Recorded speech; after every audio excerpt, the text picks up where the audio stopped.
Hi everyone, my name's Anne-Marie. Welcome to this card making project. This project is a little bit different because we're going to use minimal items from Anna to make a gorgeous card. We're going to use one embossing folder and the matching border embossing folder, and then you would be able to mix and match whatever sentiments you've got. I am going to run through everything that I use as I go along, and there'll be a description in the box below, either on YouTube or on my blog, so please check it out. The first thing I've done is I've actually made a card blank base. Now how I've done this is I've taken a piece of card that's 7 by 5 inches in size for the base of the card, and then I've cut a piece of card that is 8 by 5 inches. I've scored the extra inch, so the actual square is 7 by 5, and that inch I've scored it, and then I've attached it to the other section of the card. I've attached it on the inside because we're going to cover that up. You won't be able to see it, but I find it's the easiest way to be able to make a landscape 7 by 5 inch card. Now I've stamped the inside because I know for my viewer the inside is just as important as the outside, because we spend so much time making a card that's pretty. We want it to be pretty when somebody reads the message as well.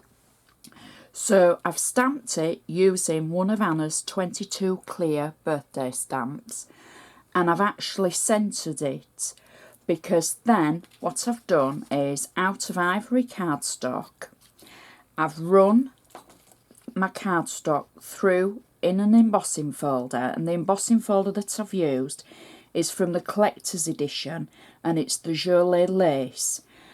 I've run it through with the edge of the embossing folder with the pattern at the top and the bottom. Once I've run it through and it's embossed, I've actually inked it. I've used a distress ink today, and I've used the Wild Honey from the Distress Ink Tim Holtz range, and I've just lightly blended the ink over the top of the embossed sections. Then I've taken it back through the machine. Just between the plates, I put a piece of wax paper over it, but as I've put it through the plates again, it squashes the embossing, but it leaves the pattern. So then I've die cut an aperture through the centre of it, and that way we can see the sentiment underneath that we've stamped. So I'm going to attach this section in the centre, and as you can see, it sits nicely over the join that we've made to create the card, and it covers up the edge at the top, and our sentiment shows proudly through the aperture. And that is the centre of our card finished. Something a little bit different. Now what you could do, if you were feeling confident, you could do all your embossing and stamp on the same section. I personally thought it would be nice to make the aperture, and it just makes it a little bit different. So that's the centre of our card, and now for the front of our card, I'm just going to use my bone folder to make sure that crease is nice and sharp now we've done the inside. Now the base layer is the full embossed sheet from the Jolie lace embossing folder. I've used one of Anna's peach cardstock from the cardstock kit, the 12 by 12. You could use any cardstock. You could use any embossing folder. If you've got an embossing folder and a border, this would work perfectly. It doesn't have to be a shaped one. It would still work. You could be able to find the edge of a pattern and then follow it and make the layers. So this is our first layer on the front of the card, and I've got the double-sided tape on it, and I'm simply just going to match it up to the top of our card like that, edge to edge. So we've got the little lace detail at the bottom that I've trimmed just to follow the pattern. The next layer, again, I've used the same embossing folder, and I took the the 7x5" sheet of card, and I actually ran it through twice, top and bottom, turned it round so I've got the same pattern edge to edge, and on the back I've got double-sided tape at one side, and then towards the bottom where the actual lace frill is, I've got some double-sided foam, and I'm just going to position the second layer just over the top of the previous one, so there's a little bit of gap at the bottom. Next we're going to take our third layer, and I've done exactly the same. I've got the double-sided tape at the top and then the 3D foam at the bottom, and again we're just going to simply position it over the top of our previous layers, and I'm just going to lift that up a little bit, try and make it even between the layers. Now you see how I'm using all the same embossing folder to get the pattern. Next, what I've done, I've used the matching border embossing folder. I've used the same cardstock, I've run it through twice, once at one side, once at the other, leaving just nearly an inch gap between the two so that I can position it on my card. Now, for any embossing folders that you've got, the reason why I said earlier that you could use any of them, because you'd be able to use this technique with any of your folders and you would get the same result. You might not get the frilled pattern, but you'll get the same result to be able to build up the layers of the embossing.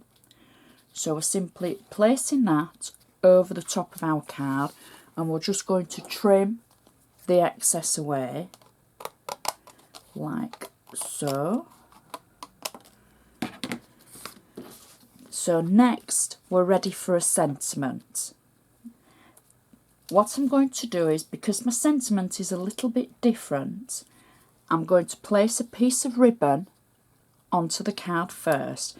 Now the ribbon I've chosen is an Ivory satin ribbon, and I've made a tie bow with it, and I've added a little bit of tape on it already just to keep it in position so that it's easier for me to just position it. And I'm going to put it roughly about there, I would say. And next I've got my sentiment. Now this, I've used one of the Artfully said stickers. This could be any sentiment that you've got. It doesn't have to be from Anna. If you've got Anna's, great, you'll be able to use the vellum stickers over the same card as I've done. And I place the vellum sticker onto the card, and then I just run my bone folder over it to make sure it's smooth and it picks up the colour of the card underneath with it being vellum. So, but it doesn't have to be, you can mix and match.